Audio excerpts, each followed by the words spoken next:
about this one, guys.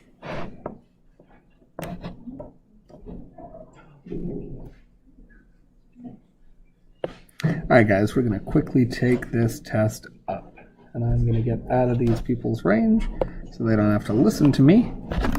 So let's go over here. So we're just going to take a look through this practice test and go through what the answers should be and what they shouldn't be.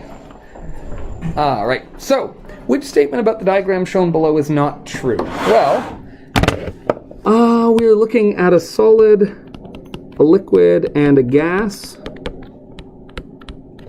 This would be colder. This would be hotter. Let's see what the question asks. The particles in image C are moving faster than those in A or B. That's true. Right? Because they're hot, those particles are moving. B, image A is most likely a solid. Yep, that's true. Image B is most likely a liquid. Yeah, that's true. So this has got to be all the above. All right, so far so good. The two substances differ in their viscosity. That's rate of flow. All right.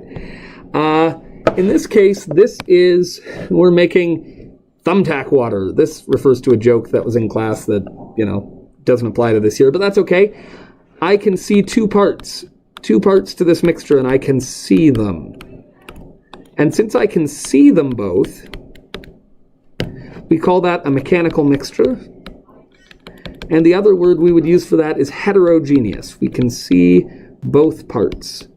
So I want one that says mechanical mixture and heterogeneous, and that is D. So that's what we're gonna pick.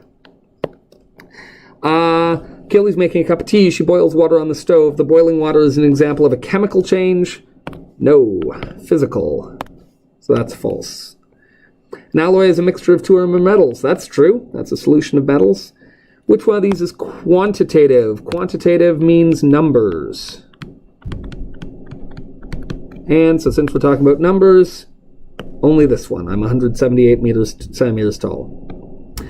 Kaylee, having been fired by Precious Health Foods Incorporated for stealing my recipe, is now working at a fish tank store, and here she has to identify a gas, and it relights a splint that's been blown out. That's the lab you did just today. If it's causing a fire to start where there wasn't one before, that's going to be oxygen. You need oxygen to start a fire. When lighting a Bunsen burner, you should always focus on safety first. Always safety first. Heating a material up will turn it from a solid into a liquid because it makes the particles slow down. That doesn't make sense. When you heat the particles up, they speed up. So that can't be it. So no. Speed up, allowing them to overcome the force of attraction. Ooh, I think I like that. Separate. The attraction between particles is stronger when they're colder. That's false. The attraction doesn't change. Just the speed. Becomes smaller so they can move past one another. No, I just made that up. So it's got to be B. Right there. All right. What is the term for a solid transitioning directly into a gas? That's called sublimation. Which of the following is a physical change? Cooking bacon, you're changing it. It goes from the actual particles are changing. Melting butter, melting is physical. Frying an egg, you're changing it. Toasting a piece of bread, you're changing it. All right. Let's take a look here. A mechanical fluid's resistance to flowing. So if something is goopy, we say that it is viscous. So viscous is A. B, a mixture with more than one visible phase. So where we can see more than one part, we already saw that. That's a mechanical mixture. A material that doesn't allow light to pass through it. That's opaque. A material that allows some light to pass through it. That's translucent. It'd be transparent if it let all the light through it. A mixture with only one visible phase. Only one visible phase is a solution, which I don't see, but it's also homogeneous. Good. The ability to be stretched into a wire, we call that ductility. Different metals that have been mixed into a solution, we call that an alloy. The ability to be flattened into a thin sheet, that's malleable. And the opposite of flexible is that it is brittle. Make as many observations about the physical properties of this test paper as you can. Well, I mean, this would be left to you, but you want to talk about opaque versus transparent, You want to talk about flexibility.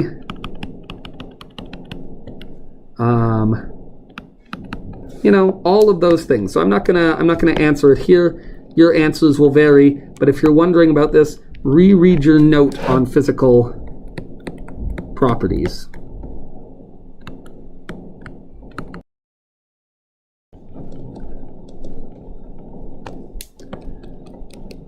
There's a new thing.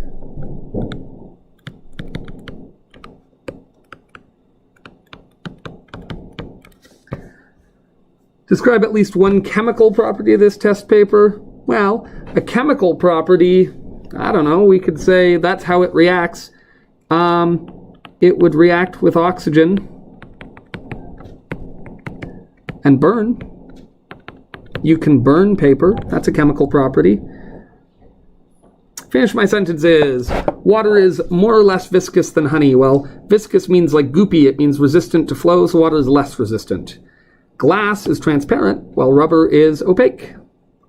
Particle theory tells us as a material gets colder, its particles will move more slowly. I should do this with highlighter. That's an easier way to read it.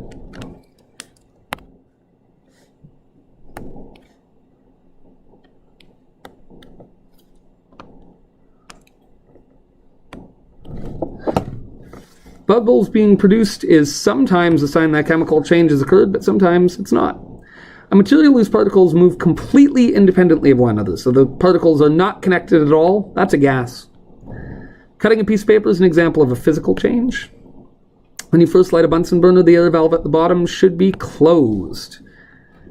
The color of a flame helps us know what metals are in it. Evaporation is when a substance goes from being a liquid to being a gas. Strontium metal ions make a flame that is red. And, space question, a very massive main sequence star will become a red giant at the end of its main sequence life. This is followed by collapse, a supernova, and the formation of a black hole. You could have maybe said neutron star, but that's not an option here. So, got to be a black hole. Boiling, melting, and freezing. Well, I'm going to mostly leave this to you, but all about particles moving faster when hot.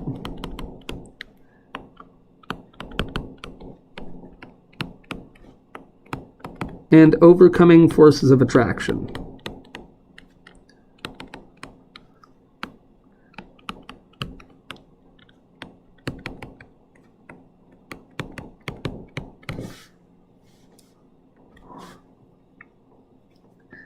Describe the necessary steps. Absolutely not. You can do that.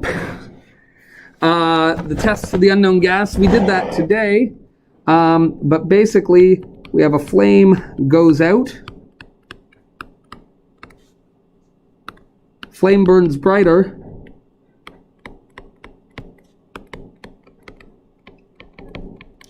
And we have flame induces a popping sound.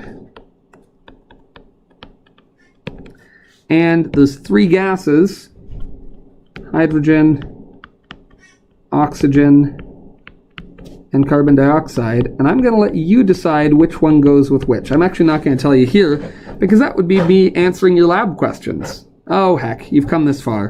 Which one of these is going to make a popping sound? Hydrogen. Which one of these is going to make it burn brighter? Well, you need oxygen for that. And which one makes a flame go out? Carbon dioxide. So there you go. And then the reading here, we can read this paper, and we can answer the questions below. I'm not going to make you sit here and listen to me read it, but let's take a look at the questions. What would be a title? That's up to you. You're going to have to read it. The technology described depends on a membrane made of what? Lanthanum, calcium, and iron oxide. A membrane is like a thin material that separates two things. You know, like a balloon. The outside of a balloon is a membrane. So in this case, it's a membrane that's made of lanthanum, calcium, and iron oxide. According to the article, this new technology will reduce the amount of fossil fuels we burn. No, that doesn't make sense. Oh, I didn't want that highlighted. That's for sure. I want that crossed out. Increase the amount of CO2 released to the atmosphere? No. Leave fossil fuel use the same, but reduce CO2 released by burning them? Yeah. The whole point of this is that's capturing CO2 before it's released, which is not true. This process turns carbon dioxide into carbon monoxide and oxygen. I believe that is true.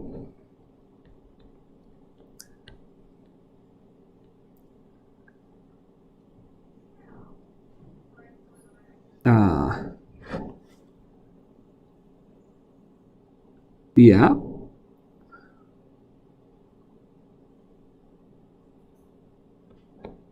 Yeah, so what it does is it turns the carbon dioxide into carbon monoxide and oxygen, allows the oxygen to pass through.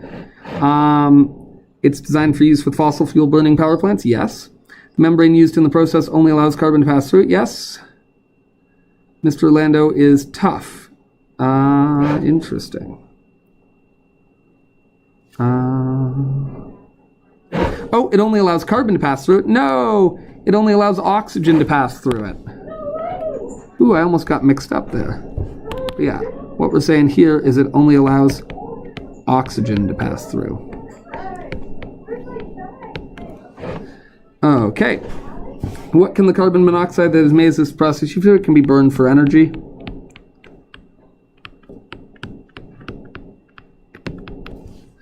What do you think the main idea of this article is? That's going to be based on you. I want you to go and then highlight and work it out. So there's that